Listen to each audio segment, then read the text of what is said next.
하나님 말씀 보겠습니다. 하나님 말씀 레위기 17장입니다. 10절에서 14절의 말씀 한 절씩 교독하겠습니다. 제가 먼저 10절을 봉독하고 14절은 다 같이 봉독합니다.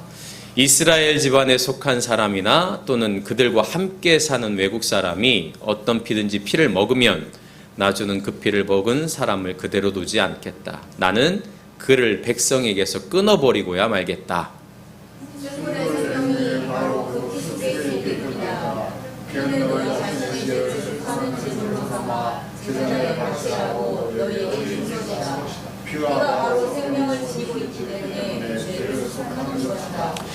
그러므로 나 주가 이스라엘 자손에게 이미 말한 바와 같이 너희 가운데 어느 누구도 피를 먹어서는 안 된다. 그뿐만 아니라 너희와 함께 살고 있는 어떤 외국 사람도 피를 먹어서는 안 된다. 이스라엘 집안에 속한 사람이나 그들과 함께 살고 있는 외국 사람이 사냥하여 먹어도 어떤 짐승이나 들어가서는 그 피를 따라 쏟고 훑어버려야 한다. 함께 봉독합니다. 피는 곧 모든 생물의 생명이기 때문이다.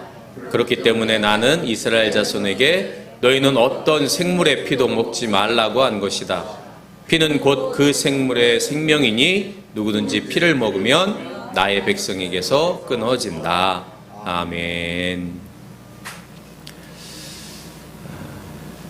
어린 왕자 소설을 다들 아시는데 완전히 읽어보신 분은 또 그렇게 많지 않은 것 같아요. 근데 어린 왕자에 보면요, 어린 왕자가 이 장미를 키우잖아요. 장미를 키우다 상처를 받고 별을 여행을 합니다. 그 중에 세 번째 별 혹시 어딘지 기억하시나요? 이 세 번째 별이 어떤 별이냐면 술주정뱅이, 술꾼의 별입니다. 술꾼의 별. 이 술꾼의 별에 어린 왕자가 딱 가가지고 술을 막 먹는 그 술주정뱅이가 보니까 우울해 하면서 계속 술을 먹는 거예요. 그래서 어린 왕자가 그 술꾼에게 묻습니다. 아니 왜 자꾸 술을 먹습니까? 그랬더니 이 사람이 말하기를 뭔가를 잊으려고 술을 먹습니다. 그러니까 어린 왕자 다시 묻습니다. 무엇을 잊으려고 합니까? 부끄러움을 잊어버리려고 합니다. 그러자 다시 무엇이 부끄럽습니까? 이렇게 이야기를 해요. 그러니까 이 술주정뱅이 하는 말이 술을 먹는 게 부끄럽습니다. 이렇게 이야기를 하는 거죠. 그러니까 술주정뱅이는 술 먹는 게 부끄러워서 그것을 잊으려고 술을 계속 먹는 거예요. 무한 반복되는 거죠. 그러니까 술을 끊을 수 있겠어요? 없겠어요? 없습니다. 술을 계속해서 먹는 거예요. 어쩌면 현대인들의 삶은 이 술주정뱅이의 삶처럼 무엇을 위해서 하긴 하는데 계속해서 그 늪에 빠지는 거예요. 형식만 남고 본질은 잃어버리는 거죠. 가정의 행복을 위해서 열심히 일을 합니다. 왜 이렇게 열심히 일합니까? 가정의 행복을 위해서 일합니다. 행복합니까? 아니요. 왜 열심히 일합니까? 가정의 행복을 위해서요. 행복하십니까? 아니요.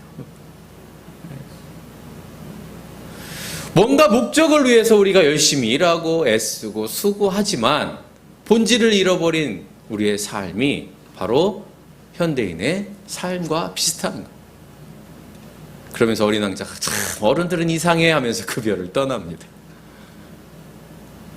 어쩌면 먹는 것도 마찬가지인지 모르겠어요. 여러분 가운데 혹시 먹기 위해 사는 분 계십니까? 나는 먹기 위해서 살아. 여러분 그런 분 없습니다. 살기 위해서 먹잖아요. 그런데 어느 순간에 가서 보면 마치 내가 먹기 위해서 사는 존재처럼 여겨지는 것을 볼 수 있습니다. 본질을 잃어버린 현대인들의 모습이 다양한 방식으로 그것이 꼭 먹는 것이 아니고 돈이 아니더라도 사랑하기 위해서 사랑하는데 끊임없이 사랑에 굶주려 있어요. 충만하지 못합니다. 결핍되어져 있습니다. 그것이 바로 우리의 모습이죠. 예수님의 식탁도 그랬을까요? 여러분 예수님의 별명을 아시죠? 예수님은 술꾼이고 먹보였습니다. 마태복음에 보면 인자는 와서 먹기도 하고 마시기도 하니 그들이 말하기를 예수님이 어떤 사람이냐? 보아라. 저 사람은 먹기를 탐하는 자요. 포도주를 즐기는 자요 세리와 죄인의 친구다. 예수님이 먹기를 탐한대요. 탐식이 많으신 분이에요, 예수님.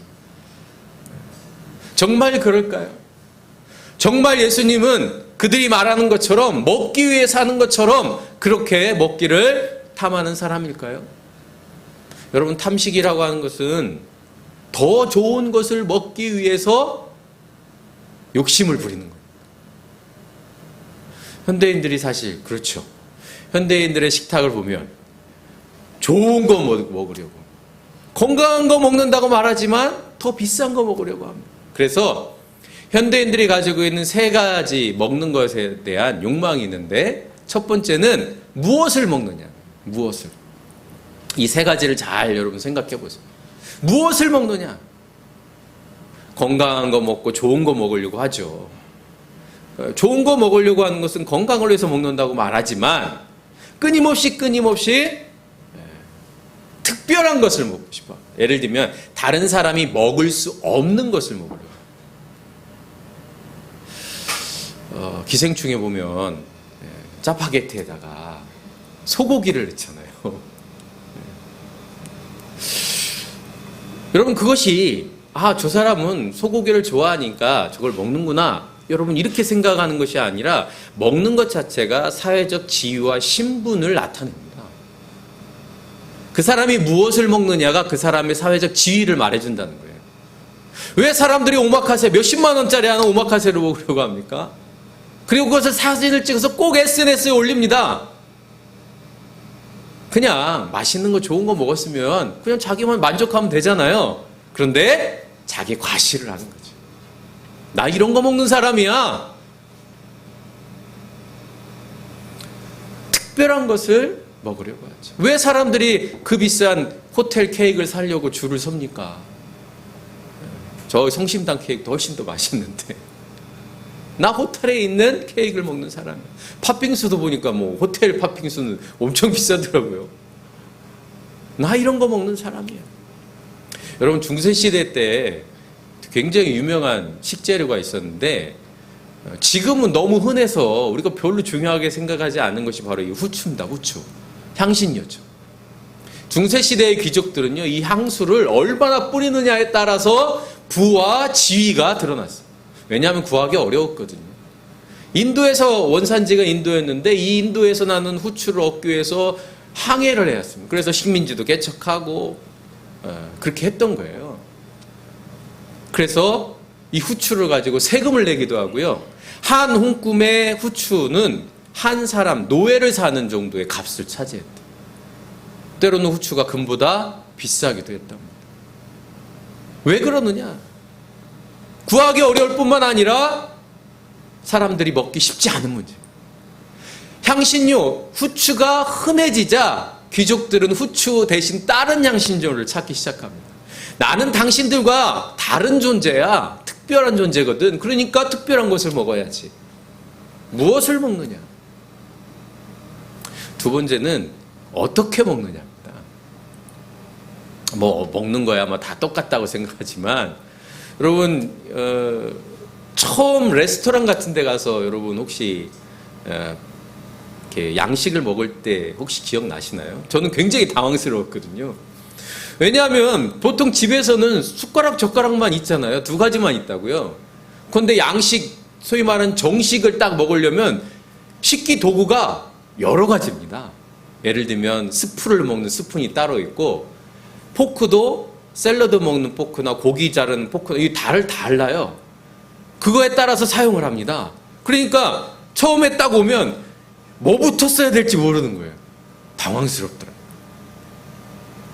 어떻게 먹느냐? 식탁에서 도구를 어떻게 사용하느냐? 또는 먹는 태도가 어떠냐? 그래서 음식물을 입에 넣고 말을 하면 안 되잖아요. 그래서 식탁에서는 작게 음식을 다 넘기고 얘기를 한다든지, 또는 이렇게 소리를 내서 먹으면 안 되고, 뭐 이런 격식을 차려야 된단 말이죠. 그것이 있으면 교양 있는 사람이고, 그것이 없으면 교양 없는 사람으로 이렇게 취급받았어요. 여러분, 로마 시대에는 이 귀족들, 상류층 사람들은요, 누워서 먹었습니다. 누워서. 그래서 여러분, 가끔 예수님 이렇게 예수님을 그린 식사하는 그림을 보면 이렇게 누워서 먹는 것처럼 보이는 그런 모습들이 있어요. 이게 로마 시대에는 아주 상류층의 사람들이 먹는 거예요. 그렇게 누워서 먹을 정도면 옆에서 시중 드는 사람이 있어야 되잖아요. 그러니까 노예들을 부려가지고 먹는데, 보통 이 사람들은 뭐 1시간, 2시간 먹는 게 아닙니다. 연애를 하는데 3시간, 6시간씩 했대요. 특히 왼편으로 이렇게 누웠대요. 왼편으로 누워가지고 종들이 딱 떨어지면 음식을 계속 키워주는 거예요. 그러니까 오른손으로 먹기 좋잖아요. 그리고 왼손으로 먹으면 더 많이 먹을 수 있답니다. 왼편으로 누우면. 실제로 그런지는 모르겠어요. 저는 누워서 먹어본 적이 없어서. 그렇게 먹으면서 또 배부르면 어떡합니까? 토하고 또 먹고. 그래서 항상 그 먹는 데는 그 토하기 위한 그런 식기 도구도 있었다는 거죠. 지금은 상상할 수 없지만 그 당시에는 그게 상류층이 먹는 태도였다는 거예요. 여성들과 아이들은 어떻게 먹느냐? 앉아서 먹어야 된대요. 그러니까 남성들만 누워서 먹을 수 있는 거예요. 귀족들만 누워서 먹을 수 있는 거예요. 어른들만 누워서 먹을 수 있는 거예요. 누워서 먹는다는 것 자체가 사회적 지위와 신분을 드러내는 것이죠. 오늘날 부자들은 어떻게 먹는지 잘 모르겠습니다. 어떻게 먹느냐? 세 번째는 누구와 먹느냐? 누구와? 여러분, 가끔 제가 예전에 어떤 집에 갔는데 대통령하고 찍은 사진이 있어요. 전두환 씨하고 찍은 사진이 딱 이렇게 TV 위에 딱 액자로 딱 있더라고요. 여러분, 왜 걸어놔요? 나 대통령, 그분이 그 경호원 출신이거든요. 아버지가. 대통령 내가 탁. 그래가지고 대통령 만나면 늘 사진을 찍고 그것을 핸드폰에 딱 해가지고 누구만, 나 만났어. 누구와 먹느냐? 이것이 자기의 신분을 드러내요. 나 누구 어떤 연예인하고 밥 먹는 사이야. 이런 것들. 어떤 지위에 있는, 사회적 지위나 어떤 사람하고 밥 먹는 거. 지금은 어떤지 모르겠는데, 예전에 교회에서, 큰 교회에서, 뭐 여의도 순복음교회가 이런데 뭐 조윤계 목사님 신방할 때 이러면요, 거의 집 리모델링 하는 수준이었대요.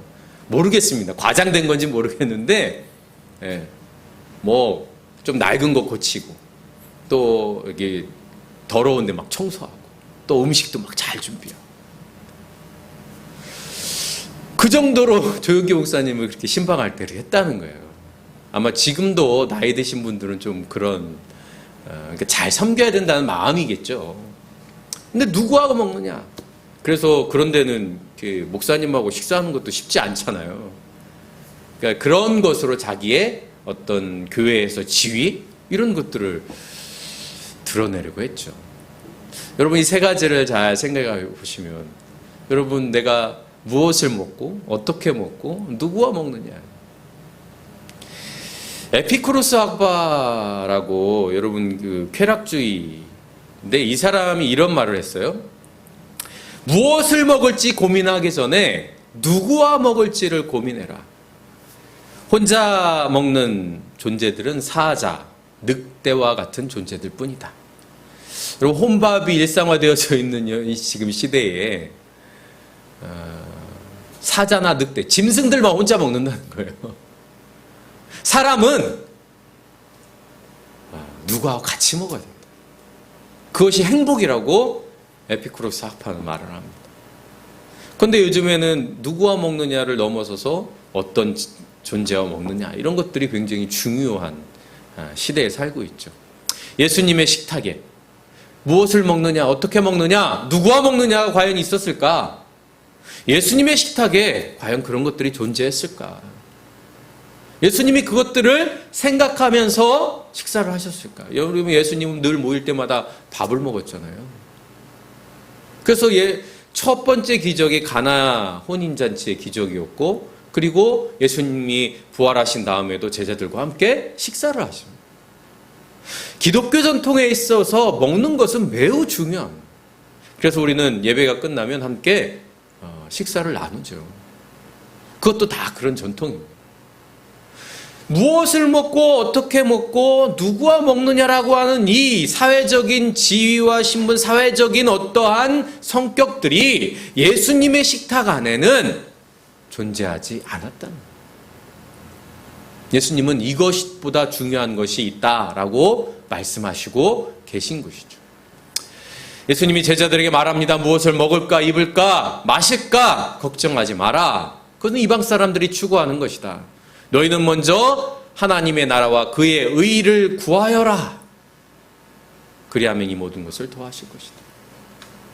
오늘날 현대인들이 무엇을 먹을까, 어떻게 먹을까, 누구와 먹을까를 고민하는데 그것은 중요하지 않다. 그 식탁에서 하나님의 나라가 이루어져야 한다는 거예요.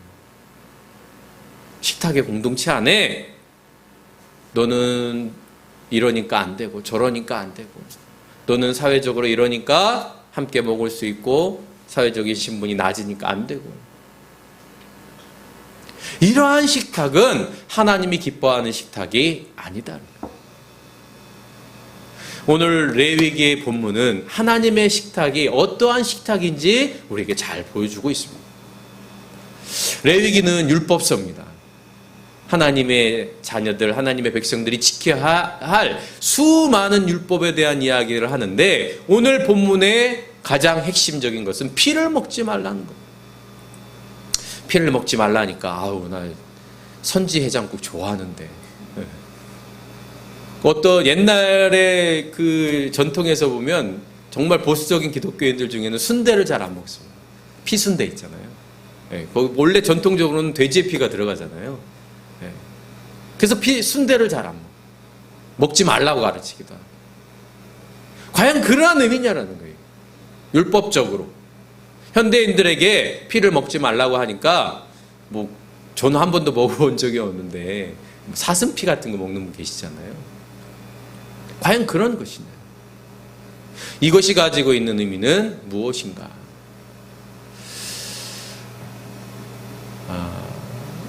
이것이 가지고 있는 가장 핵심적인 것은 어떤 피든지 피를 먹으면 그 피를 먹는 사람들을 가만히 두지 않겠다. 하나님이 아주 과격하게 이야기하십니다. 하나님의 백성에서 끊어버리고 말겠다. 그런데 피를 먹지 말라고 하는 전통은 레위기에 있지만 가장 성경에서 먼저 등장한 것은 창세기입니다. 바로 노아에게 등장합니다. 여러분, 노아는 우리가 잘 아는 것처럼 노아의 홍수가 잘 알려져 있죠. 이 홍수는 홍수 전과 이후의 역사가 달라집니다. 하나님께서 그 땅에 선한 것이 하나도 없는 것을 보시고, 선한 것이 없다고 하는 것은 누가 누구를 폭력으로 다스리는 거예요. 다른 존재를 자신의 이익의 수단으로 만드는 것이죠. 생각하는 모든 계획들이 악한 것이었습니다. 그래서 하나님께서 물로 심판을 하시죠. 그리고 노아를 통해서 새로운 역사를 시작하시는데 그 새로운 역사를 하시면서 노아와 새로운 계약을 맺으십니다. 그런데 그 계약이 어떤 계약이냐? 아담과 하와가 맺은 계약과 매우 밀접합니다. 너희는 이 땅에서 생육하고 번성하고 충만하라. 그러면서 11절 우리 같이 읽어볼까요? 시작. 생물의 생명이 바로 그 피 속에 있기 때문이다. 너는 피로 너희 자신의 죄를 속하는 제물로 삼아 제단에 바치라고 너희에게 준 것이다. 피가 바로 생명을 지니고 있기 때문에 죄를 속하는 것이다. 이 11절의 말씀에처럼 오늘 본문에 있는 것처럼 피는 생명이 있다는 거예요. 그 생명을 노아에게 이렇게 말합니다. 고기를 먹을 때에 피가 있는 채로 먹지는 말아라. 피에는 생명이 있다. 이게 노아에게 하신 말씀입니다. 11절에 있는 말씀이 오늘 본문이라면 노아에게 하신 말씀하고 매우 밀접한 관계가 있는 거죠. 생명이 있는 피를 흘리게 하는 자는 내가 반드시 보복하겠다. 피를 먹지 말아라. 피는 생명이다. 왜? 생명이 있는 피를 흘리게 하는 자는 내가 반드시 보복하겠다. 폭력적인 일들, 다른 사람의 피를 흘리게 하는 것들, 그것이 짐승이면 어떤 짐승이든지 그것에게로 보복하겠다. 사람이 같은 사람의 피를 흘리게 하면 그에게도 보복하겠다. 왜 피를 먹지 말라고 하느냐? 폭력적인 일들이 일어나기 때문이에요. 사람은 하나님의 형상대로 지음을 받았으니 누구든지 사람을 죽인 자는 죽임을 당할 것이다. 너희는 생육하고 번성하여 땅에 편만하여 거기에서 번성하여라. 피를 먹지 말라고 하는 본질은 뭐냐? 생명을 사랑하라는 거예요. 폭력으로 다른 사람을 해하지 말라는 거예요. 여러분, 유목민들이 양을 기르고 염소를 기르고 소를 기르고 이렇게 하잖아요.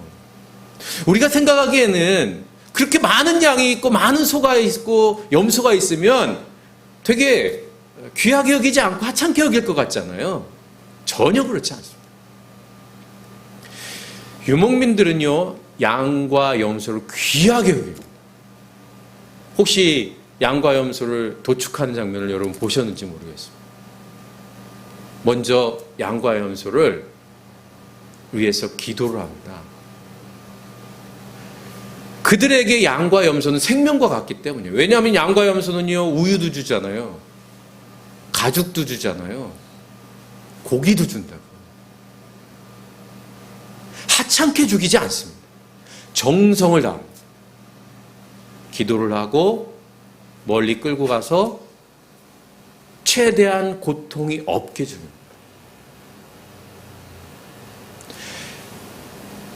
고기를 얻는데 고기를 먹을 수밖에 없잖아요.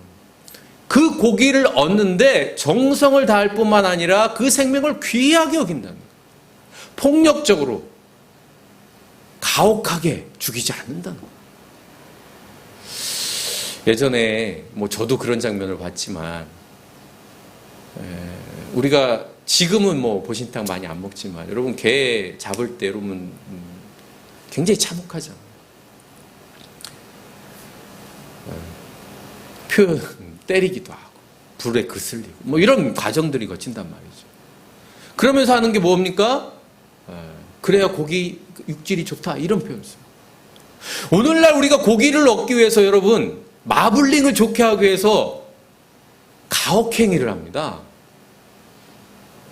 대량으로 고기를 만들어내기 위해서 아주 좁은 곳에 가축을 가둡니다.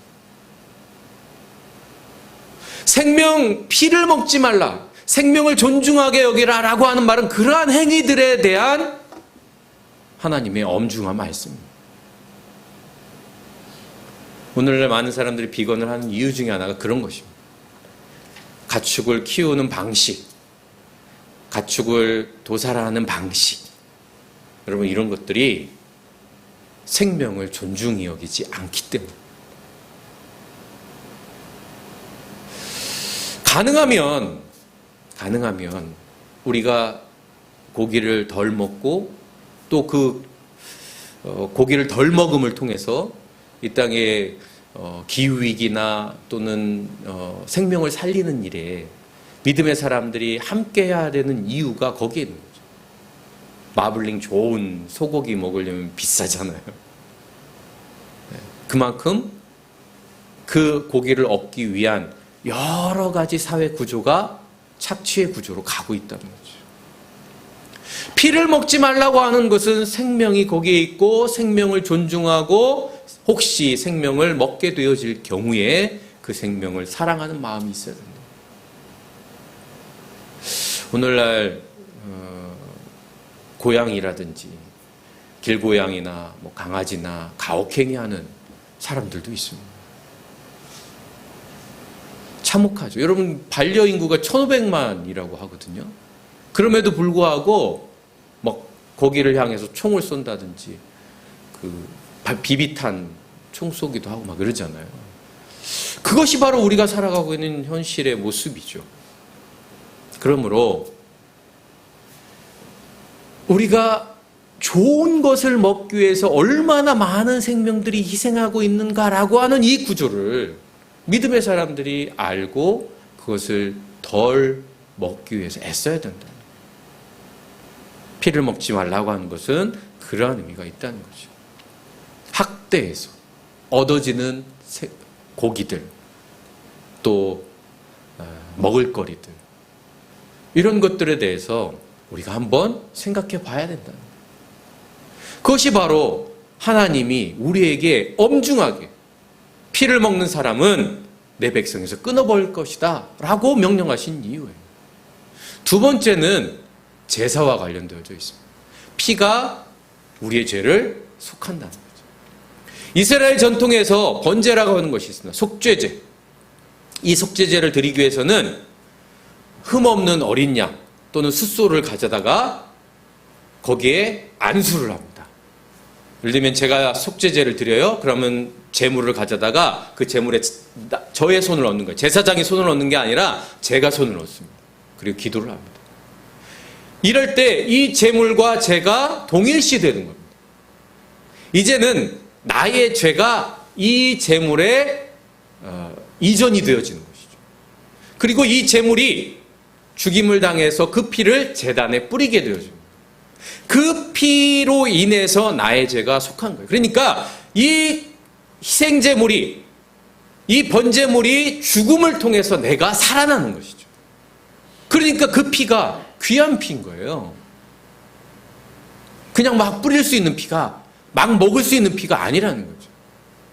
나의 죄를 사하기 위해서 이 동물이, 염소가, 양이, 소가 희생당한 거예요. 그런데 어떻게 그 피를 먹을 수 있겠습니까? 그 피가 나의 죄의 값을 대속한 것이죠. 피를 먹지 말라. 이 두 가지 의미에서 오늘날 우리는 매우 폭력적으로 또는 매우 학대적으로 동물을 사용하고 나의 수단으로 삼는 거예요. 근데 이것이 이뿐이겠습니까? 여러분, 우리의 식탁이 다른 사람의 피를 희생하게 만드는 갖은 공모와 범죄의 수단으로 사용되어지기도 하잖아요. 다양한 방식으로 접대를 하고 그 접대 자리에서 서로 나쁜 것들이 오고 가잖아요. 그러한 식탁, 그렇게 오염되어지고 생명을 사랑하지 않는 식탁이 오늘날 우리에게 수도 없이 있습니다. 그리고 그렇게 대접받는 것이 마치 내가 어떤 존재가 되느냐, 그렇게 생각한다. 오늘날 우리의 식탁을 다시 한번 생각해 볼 필요가 있습니다. 더 좋은 것을 먹으려고 하는 우리들의 그 욕심과 욕망이 얼마나 많은 생명들을 희생하게 하는지, 그리고 얼마나 악한 것들을 만들어내고 있는지. 사랑하는 남우교회 성도 여러분, 좋은 것, 비싼 것, 그리고 그런 것을 찾고 그런 것을 먹는 것을 자신의 존재로 여긴다고 한다면 오늘 우리는 하나님의 자녀로 흠이 있게 되어집니다.